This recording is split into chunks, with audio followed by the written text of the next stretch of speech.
Ruben Amorimin Manchester United nəhayət ki özünə gəlir, yoxsa bu sadəcə illüziyadır? İlk öncə onu deyək ki, bu mövsümün əvvəlindən artıq qəti şəkildə əminliklə göstərə bilərik ki, Ruben Amorimin Manchester United hardasa onun Sportinginə oxşamağa başlayıb. Yəni bunu analitik dillə desək, 3-4-3 hardasa özünü doğrultmağa başlayıb. Eyni zamanda komanda bir qədər qeyri-sabit nəticələr alır və ümumiyyətlə oyuna baxdıqda Manchester daima təzadlı hisslər oyadır adamda. Ona görə gəlin qısaca onun Sportinginə səyahət edək və başa düşməyə çalışaq ki, müqayisəli şəkildə Manchester United harada işləyir və ən əsas sual, harada komandanın problemləri var və o problemlər həll olunmalıdır ki, bir növ Manchester United Prime Sporting səviyyəsinə qalxa bilsin. Birinci olaraq bunu qeyd edək ki, Manchester United XG-lərə görə İngiltərə çempionatında top 2-dədir və eyni zamanda rəqib zonasının o meydanın 1/3 hissəsində yaratdığı epizodlara görə də İngiltərə çempionatında top 3-lükdədir. Bu öz-özlüyündə çox ciddi bir inkişafdır. Amma onu da qeyd edək ki, Manchester United azarkeşləri üçün Sportingdə belə fantastik mövsüm oynayanda da Ruben Amorim bu elementlərdə heç vaxt birinci yerdə olmayıb. Məsələn, baxın, iki statistikaya diqqətinizə çatdırıram. Özünün hücum zonasında, bir də hücumun 1/3, baxın bu zonada toxunuşlara görə 90 xalla çox ciddi şəkildə fərqlə çempion olduğu 2023-24 mövsümündə belə Sporting həm Portoya, həm də xüsusilə Benfica'ya uduzur və bunun məntiqi nəticəsi olaraq qapıya vurulan ümumi zərbələrin sayına görə də o qədər də ciddi fərqi olmasa da yenə də Sporting həm Benfica, həm də ki Portonun arxasındadır. Lakin eyni zamanda baxın turnir cədvəlində birinci yerlə ikinci, üçüncü yer arasında fərqə və əlbəttə ki 10 xal fərq çox ciddi fərqdir ki, sadəcə olaraq təsadüfə bağlansın özü uzun müddətli marafon olan milli çempionatda. Eyni zamanda komanda müdafiə planında da ciddi şəkildə sıçrayışa nail olub. Ötən mövsümlə əlbəttə ki biz müqayisə edirik. Gəlin Wisecout-un təqdim etdiyi müqayisəli statistikaya baxaq. Baxın, gördüyümüz kimi burada bir şey başa düşmək lazımdır ki, opponents dedikdə Manchester United-in hər oyundakı rəqiblərinin sərgilədiyi performans var. Biz bunu bir neçə saniyə ekranda saxlayırıq ki, sizə göstərək ki, komanda hansı elementlərdə irəli gedib. Ən əsas həm qapıya buraxıldığı qol, həm də ki qapıya buraxılan zərbələrə görə Manchester United ötən mövsüm rəqiblərindən irəlidə idi pis mənada. Bu mövsüm isə rəqiblərin statistikası məsəl üçün 1.73, Manchester United 1.64-nə qarşıdır. Paralel olaraq baxın gördüyünüz kimi clearances, interceptions, yəni uğurlu müdafiə hərəkətlərinə görə də Manchester United ötən mövsüm geridə idisə, bu mövsüm rəqiblərindən bir qədər öndədir. Əlbəttə ki bu statistika hardasa təxminən 30% güclənməlidir ki, Manchester United Arsenalın bir aşağı səviyyəsinə, arası ki İngiltərə çempionatında Manchester City səviyyəsinə qalxa bilsin. Buna görə bizim fikrimizcə Manchester United-ə birmənalı şəkildə olaraq transferlər lazım olacaq. Amma nələrin lazım olduğuna gəlməmişdən öncə gəlin Manchester United ilə Sporting arasındakı oxşarlıqlardan biraz da danışaq və biz bunu əlbəttə ki Manchester United-in niyə görə Sportingdə olduğu kimi özünün o hücum 3/1-də o qədər də çoxlu toxunuşlara və ya paslara malik olmağa ehtiyacın olmadığını göstərmək istəyirik.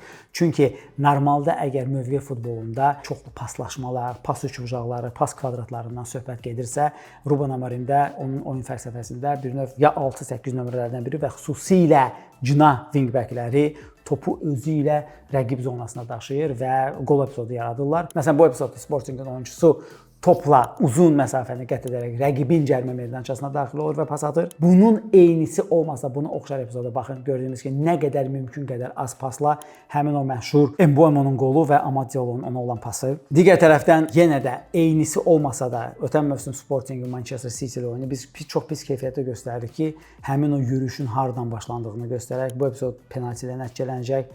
Paralel olaraq burada Manchester United eyni problemi uzun pasla həll edir, daha doğrusu orta pasla həll edir.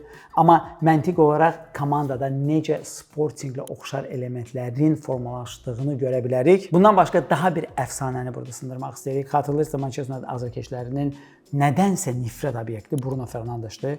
Deyirlər ki, adam əlbəttə 10 nömrədir, 8 nömrə deyil. Ona görə 6-8 nömrə mövqeyində burada oynayanda Manchester Unitedin orta sahəsi bir növ boş qalır. Rəqiblər bunu rahat şəkildə eksploatasiya edirlər. Amma Sportingdə 2 mövsüm Pedro Gonçalves oynayıb və Pedro Gonçalvesin istilik xəritəsinə, məsələn Bruno Fernandesin istilik xəritəsinə baxaq. Biz bilərəkdən Bruno Fernandesin məhz 6-8 nömrə mövqeyinə çəkildiyindən sonra olan istilik xəritəsini göstərmək istəyirik. Gördüyümüz kimi Pedro Gonçalves klassik olaraq 6-8 nömrə mövqeyindən başlayıb Bruno Fernandesdən daha çox hücuma meyilli oyun oynayıb. Düzdür, birinci mövsümün birinci yarısında o daha çox 10 nömrələrin biri funksiyasını yerinə yetirib. Yəni 10 nömrələri düzəldək ki, arqument xəttinə düz olsun. Amma sonradan Ruben Amorim onu bir mövsüm yarım məhz 6-8 nömrə mövqeyində sınayıb və gördüyümüz kimi burada heç bir problem olmuyor. Problem olmamasına səbəb ondan ibarət idi ki, Pedro Gonçalves yuxarı qalxdıqda mərkəz üçlüyündən biri onu kompensasiya edirdi və həmin futbolçunun da çox yaxşı pası var idi ki, həm cinahlara, həm də ki 10 nömrələrə qısa və orta müxtəlif çətinlikli pasları uğurlu şəkildə yerinə yetirə bilsin. Yəni Bruno Fernandes problem deyil. Problem Manchesterdə əlbəttə ki müdafiə xəttidir. Müdafiə xəttindən nəyə görə danışıram?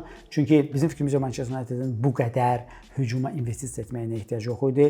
Bir tərəfdən Mbeumo fenomenal transferdir. Mövsümün əvvəlində Manchester United soldan yaradırdısa, indi bu fazasında amma Diallo ilə Mbeumo bir növ o overlapping dillərdə mövqələrin üstə düşmə problemini çox harmonik şəkildə həll ediblər. Baxmayaraq ki, bu müdafiə olunduğu zaman Amadın mövqeyindən Manchester United-ə çoxlu problemlər yaşadır. Lakin digər cinahda, məsəl üçün Mateus Cunha hələ ki komandaya adaptasiya ola bilmir. Çünki Cunha Wolverhamptonda da belə meydanda piyada gəzirdi. Burada isə nominal 10 nömrə mövqeyində o çoxlu qaraj görməlidir. Bu işi görür, amma bir qədər həddindən artıq yorğanı özünə çəkir. Məsələn, Fernandesi boş-boşuna tənqid edirlər ki, bəs Fernandes lazım olmayan yerlərdən bəzən zərbə vurmaq istəyir, amma bu problem məhz Cunha'dadır. Şeşko isə hələ ki İngiltərə çempionatına hazır deyil. Çox təəssüflər olsun ki, hətta Tottenham Hotspurla aldığı zədə də o epizodda da normal şəkildə o oyunçunun bir qədər fizikası, yəni sürəti yaxşı olsaydı, bir qədər elastikliyi də doğrusu yaxşı olsaydı, həmin epizodu qolla nəticələndirərdi. Amma Şeşko formada olmamasına görə, demirəm ümumiyyətlə formada, bəlkə Almaniya çempionatı normal formadadır, amma İngiltərə çempionatında malik olmalı olduğu elastikliyə olmadığına görə bu adam həmin epizodda zədə ilə meydandan çıxdı. Ona görə Manchester United baxmaq maraqlı olacaq ki, Şeşkosuz necə işləyəcək komanda. Amma komandanın baxın burasından biz söz vermişik danışaq. Burada problem nədən ibarətdir? Bir tərəfdən yenə də daha bir istilik xəritəsi ilə mən sizə göstərmək istəyirəm ki, Sporting və Manchester United-in oxşarlığı və fərqi. Xüsusilə maraqlı fakt ondan ibarətdir ki, istilik xəritəsi baxın burada statistika bizə tam şəkli, tam həqiqəti, tam sirri açmayacaq. Bu Harry Maguire ilə bağlıdır. Harry Maguire bildiyimiz kimi üçlünün mərkəzində oynayır. Analoji olaraq Sportingdə bu funksiyanın öhdəsindən Coates gəlirdi.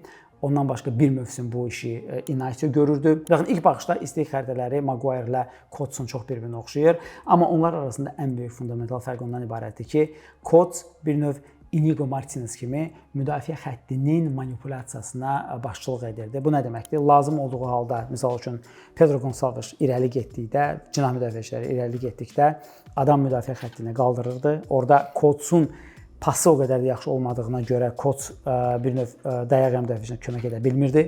Çünki oradan tələblərdən biri ondan ibarətdir ki, orta pasları yaxşı yerinə yetirəsən.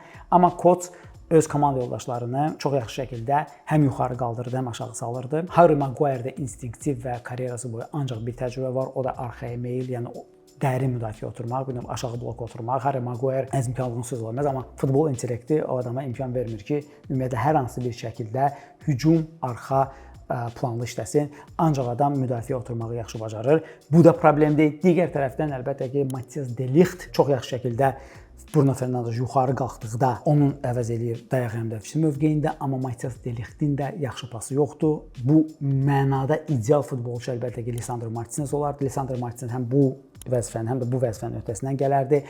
Bizim fikrimizə görə Martinez ümumiyyətlə zədədən sağalıb bir gün meydanlara geri dönsə, o hardasa de Ligtin funksiyasını yerinə yetirəcək. De Ligt isə Harry Maguire müdafiəni yuxarı aşağı salmaqda çox bacarıqlıdır. Son olaraq Inacio ilə de Ligti müqayisə etmək istəyirdim.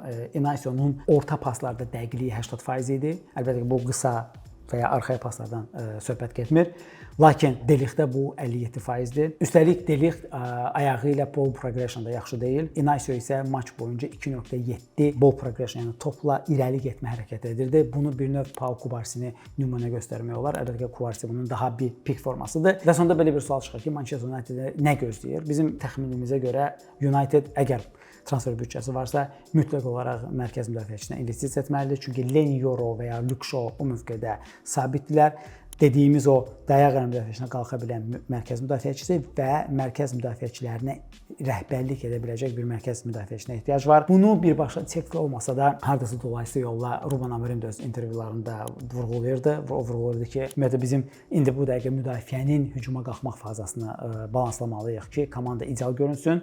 Ona görə də bizim gözləntimiz ondan ibarətdir ki, Manchester United yenə də yuxarı-aşağı enişli yoxuşlu bir yol gözləyir yanvara qədər. Nəzərə alsaq ki, indi dekabr kalendarı o qədər də çətin deyil. İlk öncə komanda Lisandro Martins məsələsini həll etməlidir. İkincisi əlbəttə ki, mərkəz müdafiəçisi transfer etmək lazım olacaq. Carlos Baleba faktoru da var burada, amma mən inanmıram ki, Carlos Balebaya bu halda 120 milyon funt sterling verməyə dəyər. Çünki müdafiə əgər nizam-intizama salınarsa və Lisandro Martins yarım mövsüm oynayarsa, biz onda Manchester United daha sistematik bir futbol gözləyəcək. İkinci məsələ isə hücumun sivri ucudur.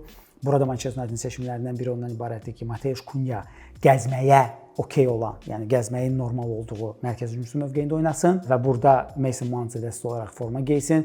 Yoxsa Manchester United Şeşkonu necəsə İngiltərə çempionatı reallığına adaptasiya etməlidir. Əziz Manchester United azarkeşlər, sizin fikrincə komanda bu mövsüm İngiltərə çempionatı reallığında top 4-lüyə namizəddirmi, yoxsa Manchester United hardasa ilk 7-likdə öz mövqeyini tutacaq? Fikirlərinizi şərhlər bölməsində bildirməyi unutmayın. Videonu bəyəndinizsə like düyməsini sıxın ki, belə videolar çox gəlsin və kanala abunə olmağı unutmayın.